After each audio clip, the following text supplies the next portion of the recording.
Okay, guys, we just got finished over at Find Your Film with our interview with writer-director, Slapface writer-director Jeremiah Kipp. Just post-mortem. Yeah, I was going to say post-mortem with Mick Garris, but post-mortem on this. Eric Holmes, your thoughts on the interview and just anything you want to say. We're going to do this, I guess, as our intro for our Find Your Film interview with Jeremiah Kipp. The time is. Hey, look at you with the intro. Look at you with it. Okay, so listeners, we just interviewed Jeremiah Kipp. We're fresh off.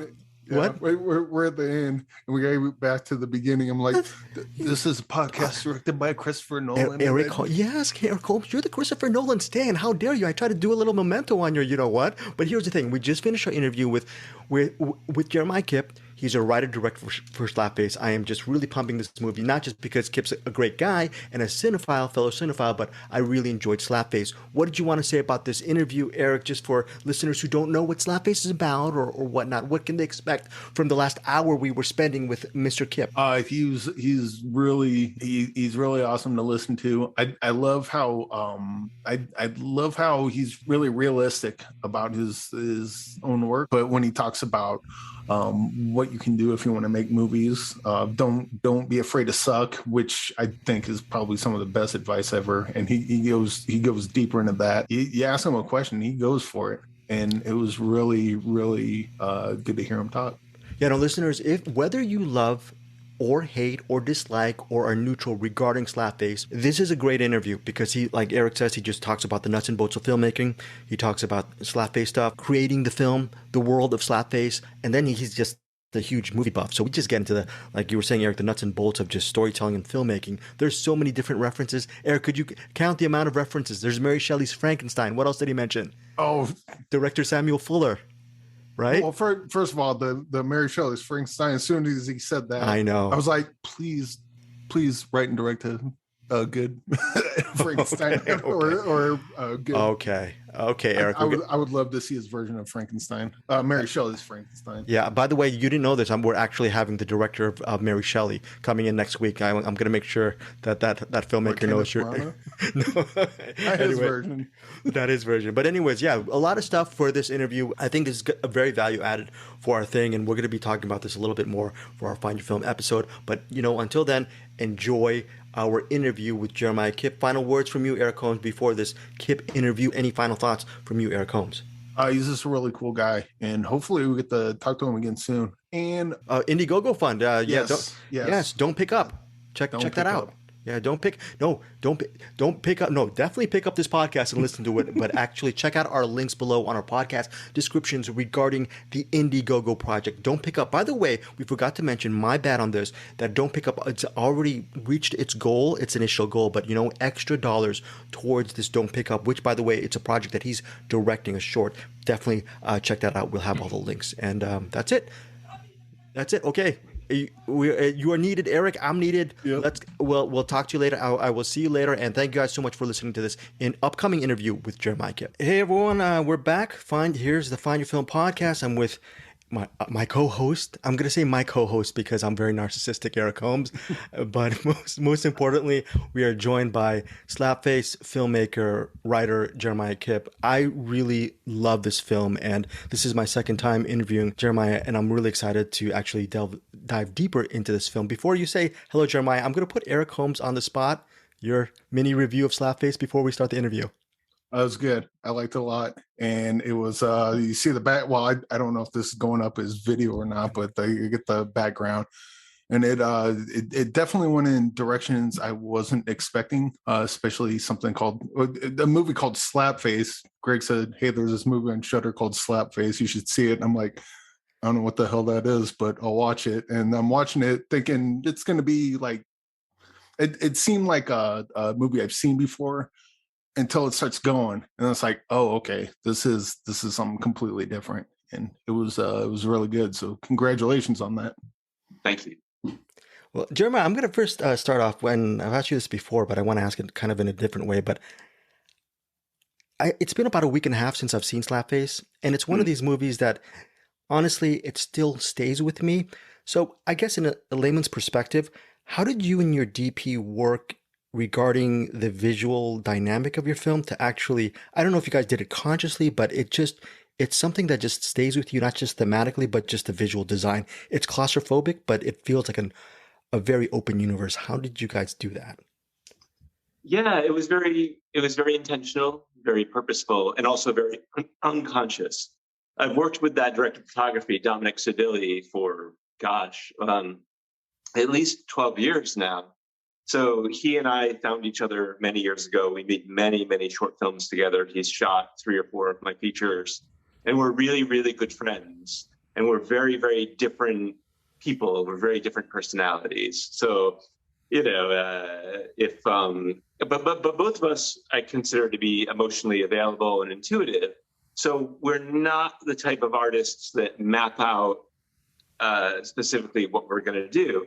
That said, you know, when constructing this film, the screenplay was very tight, and we certainly had intentions going in.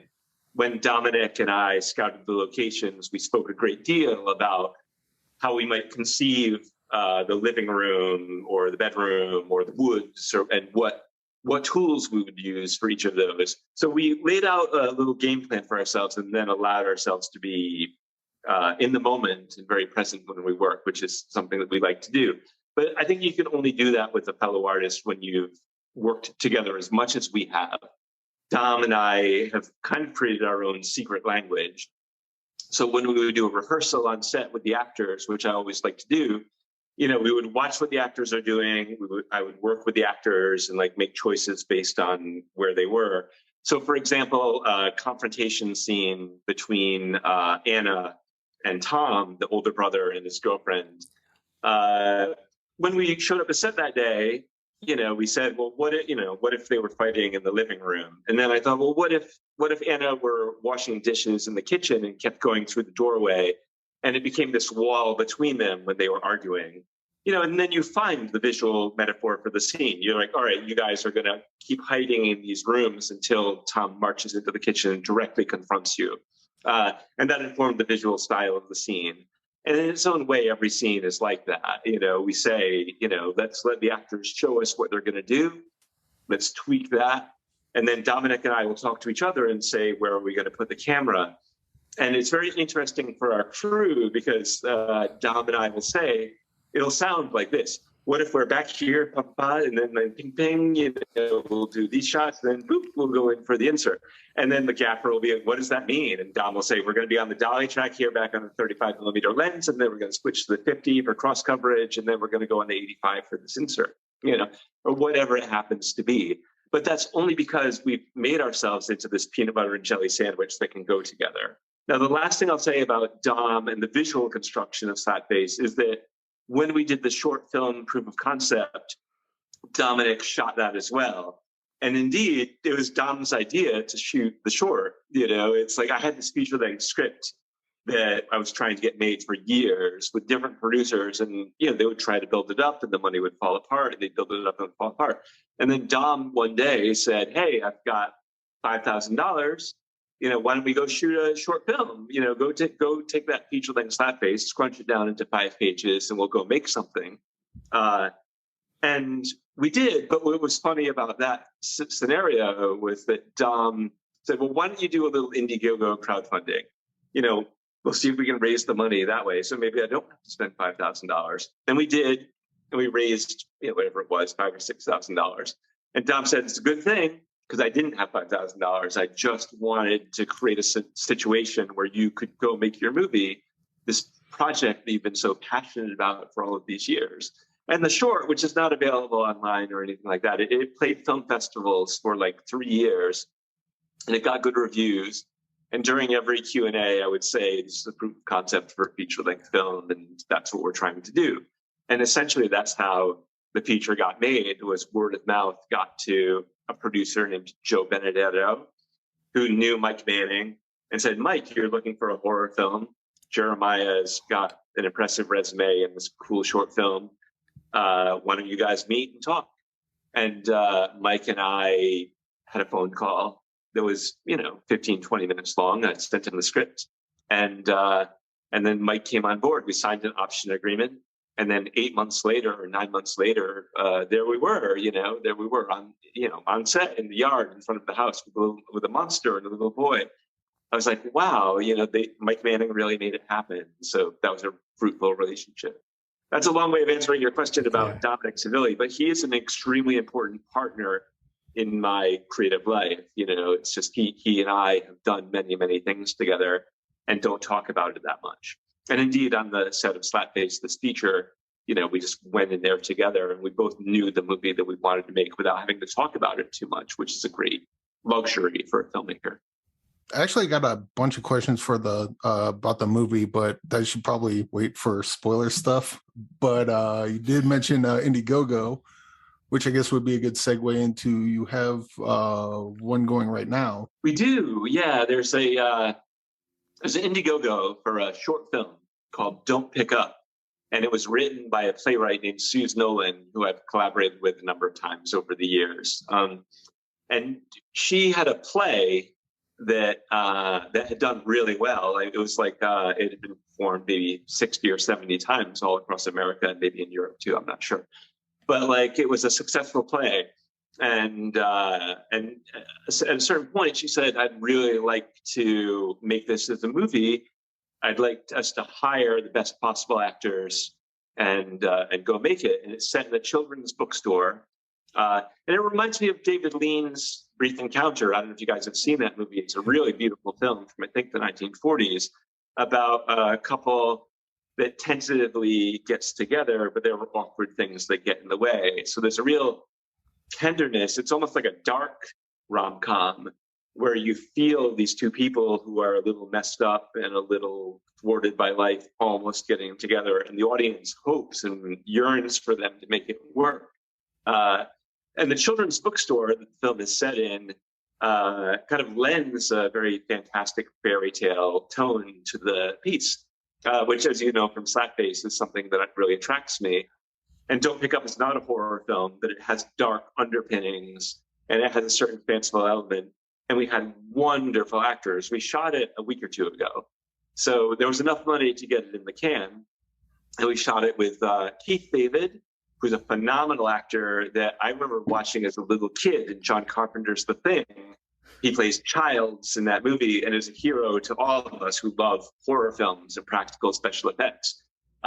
In that movie, when you see it, Childs is just the guy that you love. Like there's McCready and Childs, and you love all of the characters, but those are the two that people identify with.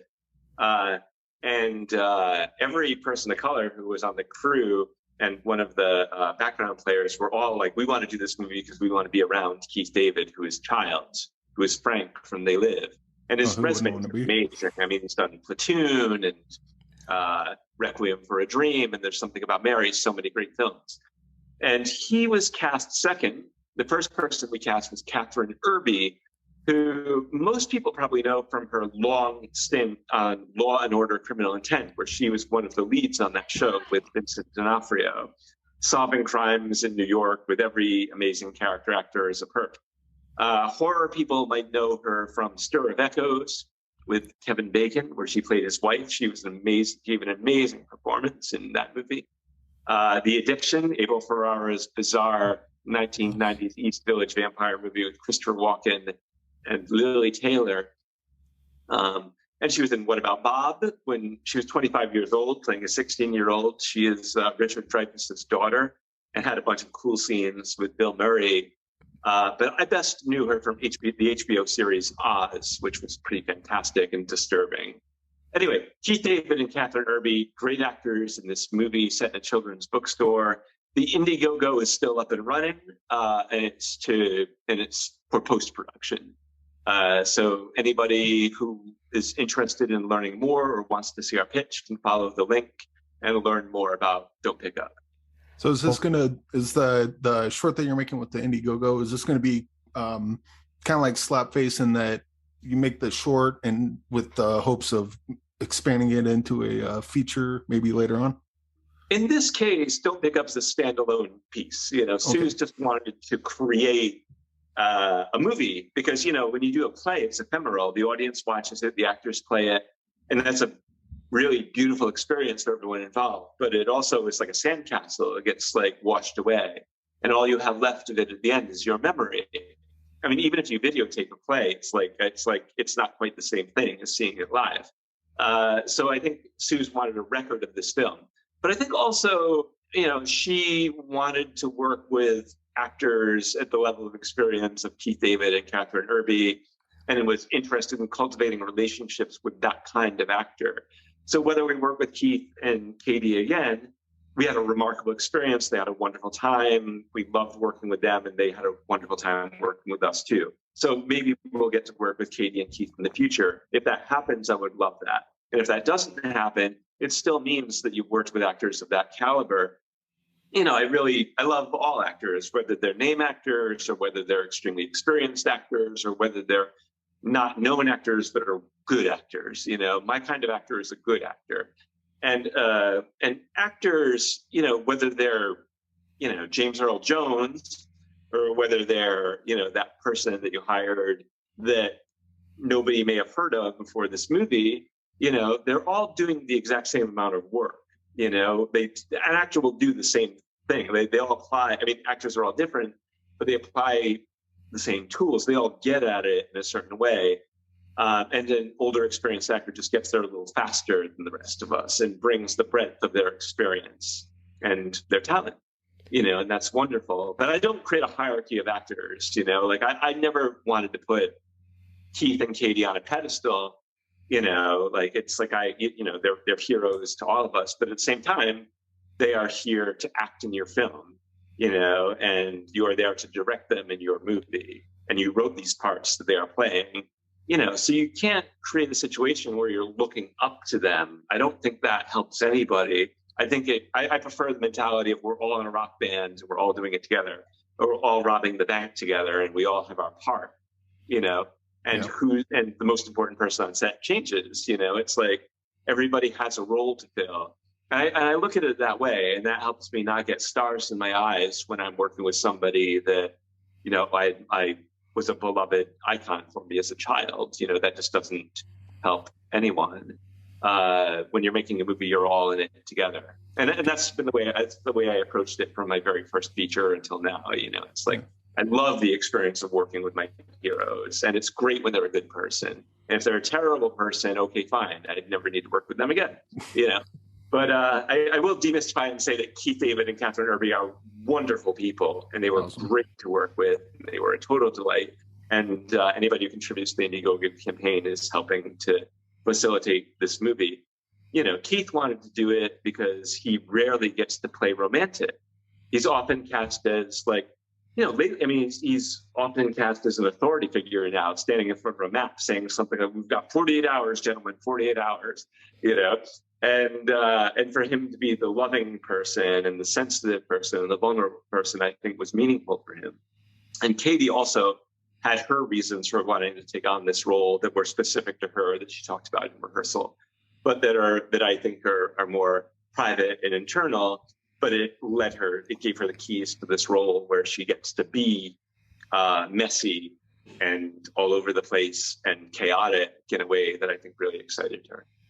The monster in Slapface, without giving too much away, one of the powers of this creature monster is to, I guess, from my interpretation, is to enter one's subconscious. And that's a weird question, but it feels like you, Jeremiah, you enter the subconscious of a lot of cinephiles, because you pick actors who we really want to see on screen. Can you just talk about, you already talked about Catherine and Keith, but just something like I'm going to shoot a short, and I'm going to have Michael O'Keefe as my lead, and I'm going to have Melissa Leo come in as, on bass guitar. And how, what I'm saying? How awesome is that? That was a project. That's another short film that is doing the festival circuit right now. And if anybody wants to watch the film, they can go to jeffbridges.com. Jeff Bridges was not in our film.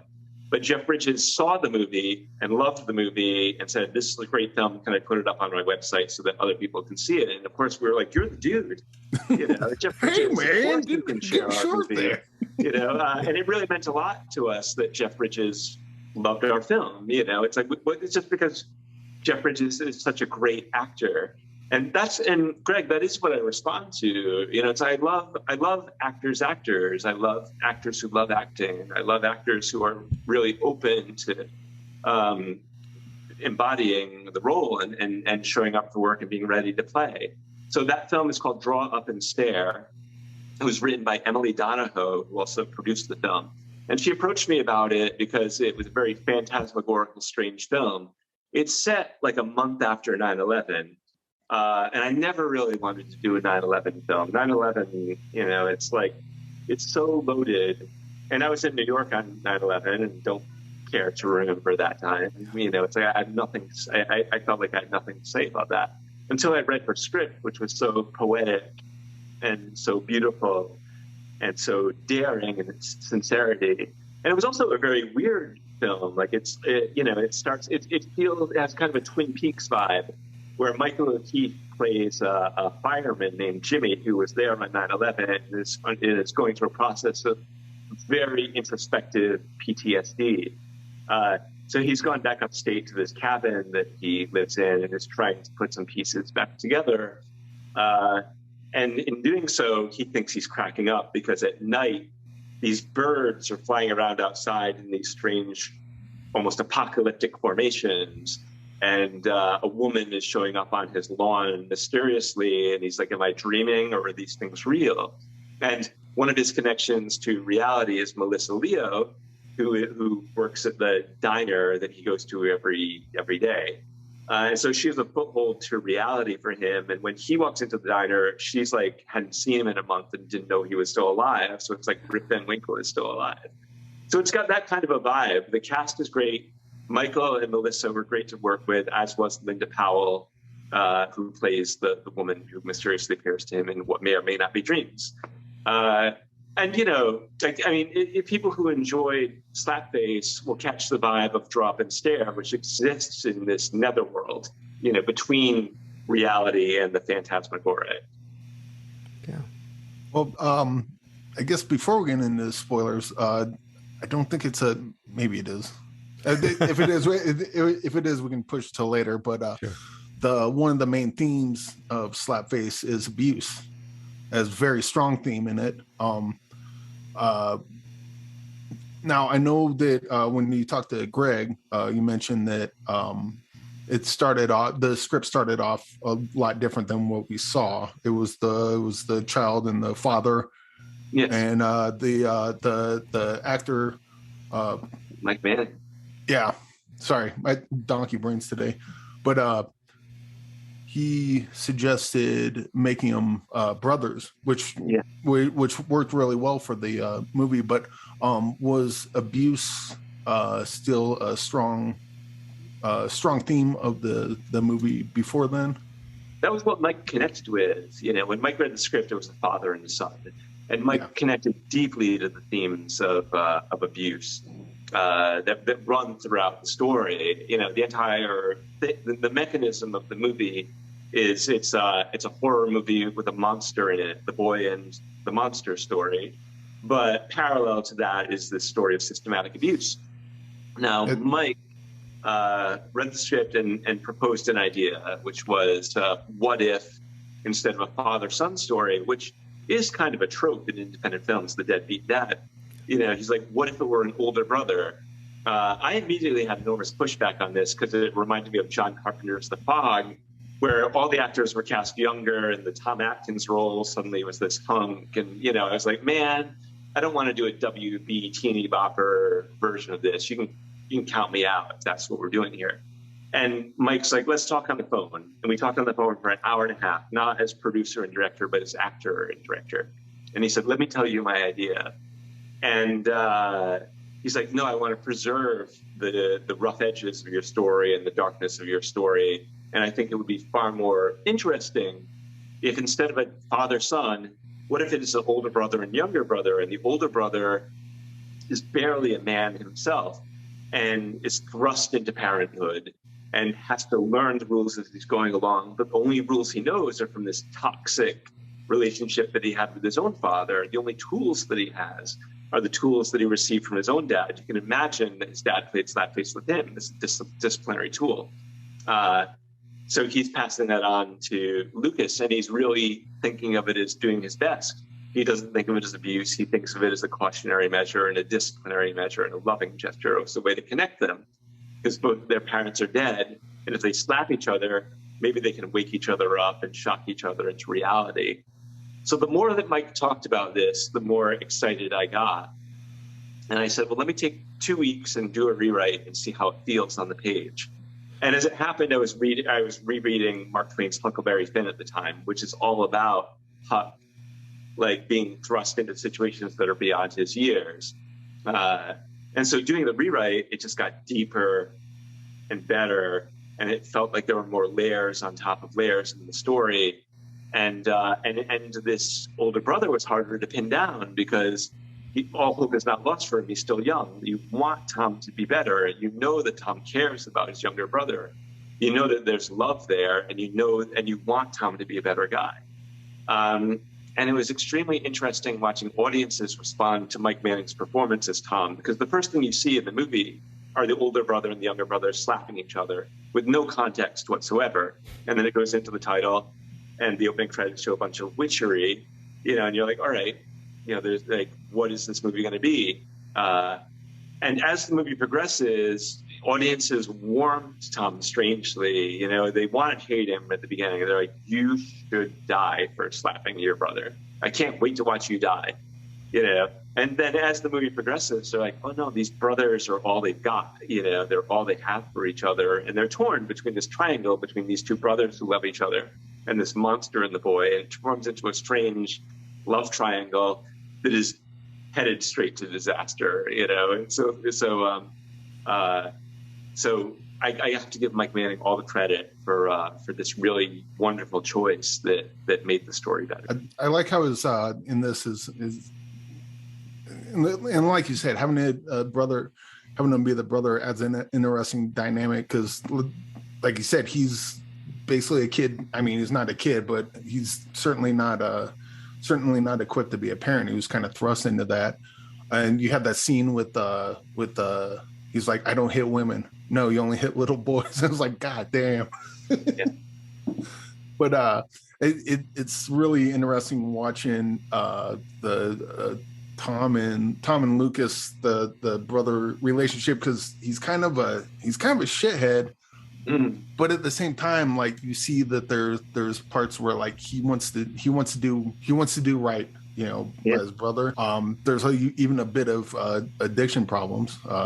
He's constantly drinking, and you see little moments where Tom and Lucas are like have really sweet moments together, and then when you do the slap face, it's like, oh dude, stop doing that. And then that pays off. We'll get into that in spoilers, but that pays off huge at the end with I'll stop talking about that right now. But yeah, that pays off huge. I mean, I'm really grateful that we had rehearsal on this movie. It's the three movies we've talked about on this show, Drop and Stare and Don't Pick Up and Slapface, all had rehearsal periods with the actors, which is very rare in television and films of all sizes, big films, small films, independent films. You almost never get rehearsal. And you're constantly thrust into situations where actors are like, and you've been married for 20 years and action. It's like they have no time to build any kind of relationship. So I was very grateful that Mike built into the fabric of pre-production that we would have rehearsals with Mike and August and Lucas Hassel, who plays the monster.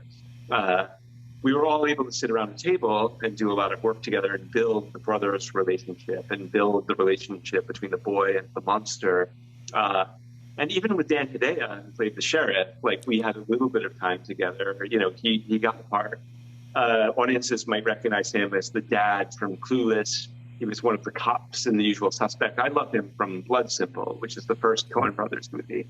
Anyway, Dan, we got like probably an hour of rehearsal.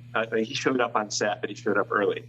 And so we sat down for an hour, and I was really grateful because Dan would say, he said, he's like, I've done 200 movies. I could play the sheriff in 200 different ways. So tell me about your movie and tell me about your story. Tell me about the world of your movie. Tell me about the brothers. Tell me about their game of Slapface. And I would talk to him about all that stuff.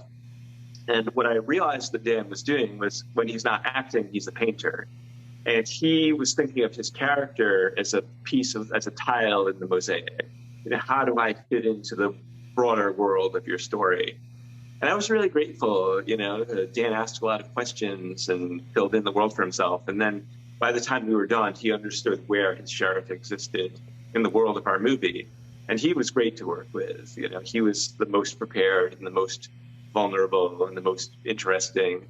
And he loved working with August, the little boy. They had a really lovely time together where, it was almost like they were going out on a date when they were doing the scene together, because they were so charmed and taken by each other and so warm with each other, which informed so much of the scene.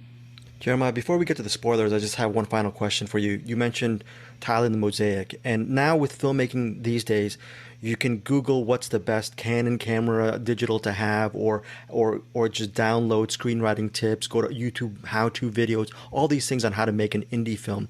But regarding that tile in the mosaic situation, what is that specific piece of the puzzle, that tile that up-and-coming filmmakers are missing? Because the layman's terms is like, we can get everything by just Googling everything, but what is something that they're missing? And I thought that, I'm asking you this question because there's something that you said, and I think in an interview, that you said that you describe, one of the ways you describe yourself is you're a director for hire, which to me seems like you do personal projects, but you're also, most importantly, you're here to work. So being a person who's here to work, what is that specific tile that a lot of people are missing?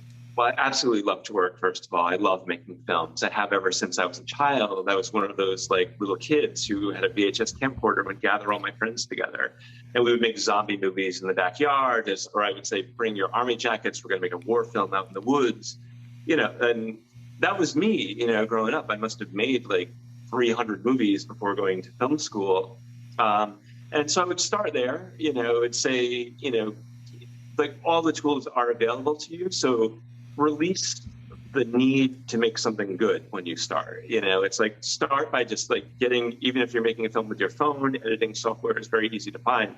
Just make a bunch of things, because the best way to figure out what you want to say and what you want to do is by making things, but make them cheaply. Don't put that pressure on yourself of saying I need $1 gazillion to make my movie. Just make a bunch of things that are small, and then you'll learn what you want to say, and you'll learn what your voice is, and you'll learn what you care about. A lot of people who are in art school learn by copying paintings from other people, and then they find out what they like, and they're making their own paintings. And certainly when I started out when I was 12, I was copying George Romero movies, and I was copying Samuel Fuller movies. And then over time, I was like, oh, and this feels right to me. This feels like the story that I want to tell. So in the beginning, release the need to make anything good. Just make things. Just make things with your friends, and make things freely. And some of the time you'll see those and be like, wow, that was really, really good. I was surprised by how good that turned out. And then you can do the festival thing with that, or build your way, which is what I did. Build your way towards making, now I'm ready to spend money on a film that I want to put in festivals, and I know the story that I want to tell. And that's the next level. So level 1 is make a bunch of things. And then level 2 would be, what is the story that I want to tell that no one else can tell? My story, Jeremiah's story, or Greg's story. What is that thing? Because the kind of movie that I don't love watching is, I really loved watching Quentin Tarantino's movies, so I'm going to do a Quentin Tarantino movie. I think it's okay to do that when you're with your friends and discovering your voice. Do as many of those as you can. Do all of that. But then when you're okay, now I'm writing. Now I'm developing. And now I'm going to lay down some money and make something. It's well, what is my story? And that story can only come from you. And you can say that however you want. Some people are what is the theme of the movie? What is the thing that I want to say? Or what is, doesn't have to start there though. It can start with an image, for Slapface, it didn't start with the theme of abuse. It started for me rereading Mary Shelley's Frankenstein and loving the middle section of that book where the monster is outside of the farmhouse, and studying the family inside. In the book, it takes place over many months. And I was like, that would make a heck of a movie. It's, the monster's outside looking in. And I said, well, who are those people inside? And I gradually started pulling elements from, I grew up with my grandparents in Rhode Island. I started pulling elements from my grandfather's childhood he played Slapface with his father, who was an orphan and learned in the orphanage. So I was like, if they were playing Slapface, that would create a conversation between the monster on the outside and this monstrous behavior on the inside. That's interesting. And then expanding the world of the story, my grandfather was pursued by 3 female bullies through the woods. They would throw rocks at him. And indeed, one of those bullies would circle back around and say, I love you. You're my secret boyfriend. Kiss me, but don't tell anyone or we're going to beat you twice as hard. And I said, oh, that's got to go in the movie too, because like and now the theme is emerging. Now you know that everything in the movie is about the way that people are trying to love one another, but the things that get in the way, which are systematic abuse or mechanisms of power, you know, that make you say like, I don't want to give up my social currency in order to love you. You know, all those ingredients start forming. And if you look at writing as Stone Soup, I love the model of Stone Soup, whether you're writing or whether you're making a film and putting a film together. Stone Soup is, hey, we're going to make a soup. All we have is some water and this stone. Okay. And you'll start making it. And then your friends will be like, well, you know, you can't just have a stone in there. I have some carrots. You know, I'll put some carrots in there for you. And then somebody else will go, I've got some salt and pepper. It's easy enough for me to like put some salt and pepper in there. Just give it something. And then somebody will be like, well, I've got these potatoes. And then before you know it, the stone soup has grown into a layer on layer piece, you know? So from the starting point of, I just want to make stuff, you can learn what you want to say. And then once you realize that having to say something is the most important thing, that goes beyond budget, that goes beyond anything. I've made movies for $60 and 6 figures. You know, and like in both of those, it's like, what is the thing that we're trying to say with it? And both can be good. That $60 movie like played film festivals for like a long time and like helped. And I got one of my first name actors to agree to do a movie because he saw that. It was like, I want to work with that weirdo. So, you know, long answer to a short question, but I think everybody gets to directing in a different way. But the 2 pieces of advice that I would always give are make films, make as many as you can and make them cheaply with your friends. 2, once you've done that, figure out what you want to say and then build everything around that core, you know, whether it's a theme or an image or whatever it is, because that can only come from you. Great. Thank you so much. Eric, one more question before we do the spoilers. So Bruce has a movies that he puts in the box. He's got a box, and in the box, people recommend movies. These are movies that are kind of lesser seen, maybe something that means something to you, or maybe it's just something you saw last week, and it's like, why don't more people talk about that? So I ask you, what would this movie be to put in Bruce's box? Well, there are many great films on Shudder, which is why I'm so happy that Slapface is on Shudder. But one of the films that I loved that came out the same month as Slapface that completely blew my mind was a movie called Hellbender. Hellbender, it's another witch movie, but it was the way that it, like, you know, it's the way that it was made was really something special. It was made by a family of filmmakers called the Addams family, and that's not a joke. They're not, you know, really, the guy's name is John Adams. His wife's name is Toby Poser, and their kids' names are Zelda. Zelda and Lulu. Yeah. They're teenagers, right? And they are extraordinary, you know. So they make these films together, they direct them together, and this movie is essentially a coming-of-age story with a mother and a daughter living in the woods, and they're both witches. And they're both hellbenders, specifically, you know, and the mom knows the power, just trying to protect the kid and, like, bring the kid up in such a way where, like, the kid will know how to use her powers when it's the right time. But this kid is a teenager who's teeming with energy and curiosity and vivaciousness and vitality, and is discovering faster than her mom wants her to find out, like, what this life is. And it's an amazing metaphor for coming of age. It's an amazing metaphor for emerging from childhood and parenthood and the way that our relationship with our parental figures changes. Now, they direct the films together. They shoot the films together. They do all the different roles of the movie together. So it has that kind of DIY, scrappy vibe that I associate with movies that I love, like Don Coscarelli's Phantasm.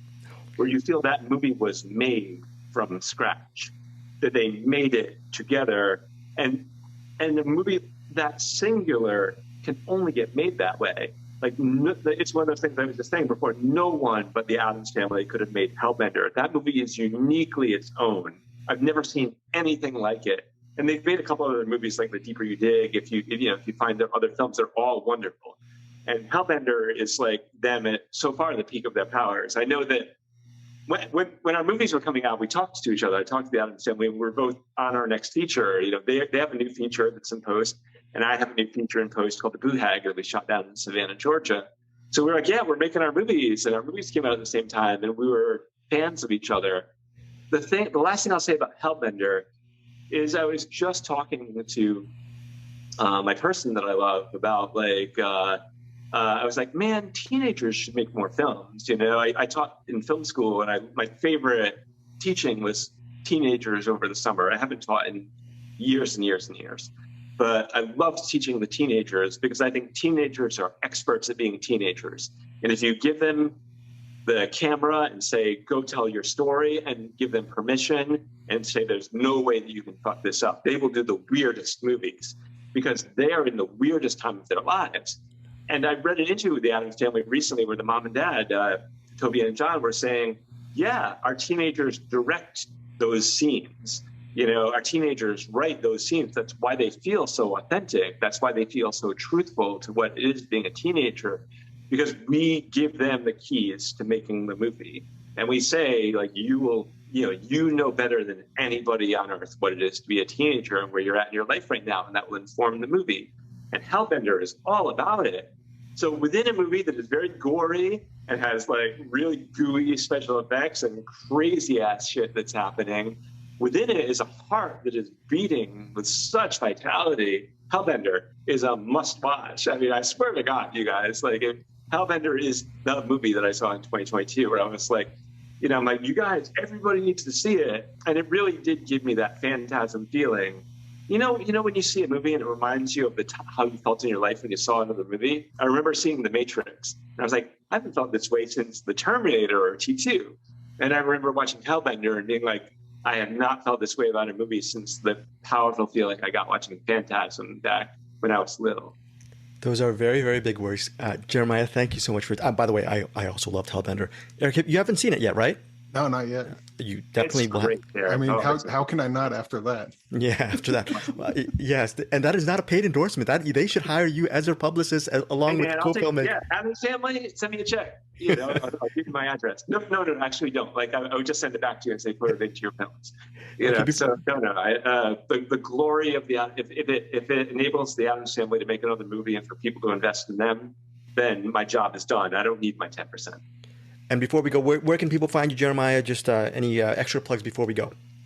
Yeah, I'm very active on social media, and Jeremiah Kipp is a rare enough name that if you type in Jeremiah Kipp, you'll only find me.